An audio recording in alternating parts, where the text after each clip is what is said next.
Russian President Vladimir Putin has announced that Russia will be deploying new strike weapons capable of piercing the NATO U.S.-led missile defense program. He said in a statement, some say, and it's a new low point for the U.S.-Russian relations since the Ukrainian conflict began in April of 2014. Putin also pointed out that the U.S. kept working on its missile shield despite Iran's deal with 6 world powers to curb its nuclear program. We want to point out that Putin's contention is the shield, the U.S. says the shield is for Iran and North Korea. Right. And the Russians feel that the shield is for them. They're saying, hey, we're going to one-up you.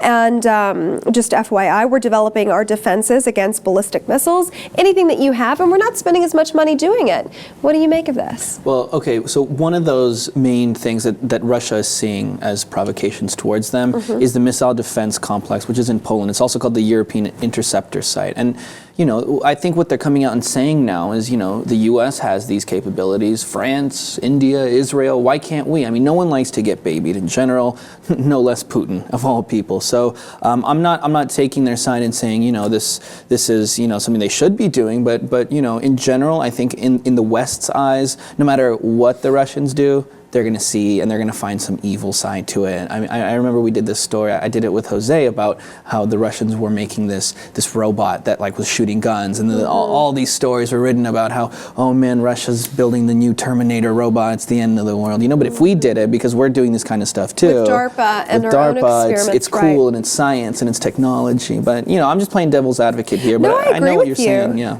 I mean, I agree with you in setting up this story. So just to point out some points that Putin made in this speech, he's saying, so references to Iran and North Korea, their nuclear missile threat, just have served to cover up the true plans, our true plans. So they're saying, look, we know this is for us, essentially, that the true task is to neutralize nuclear potential of other nuclear powers, and they feel singled out, and they're not taking it lying down.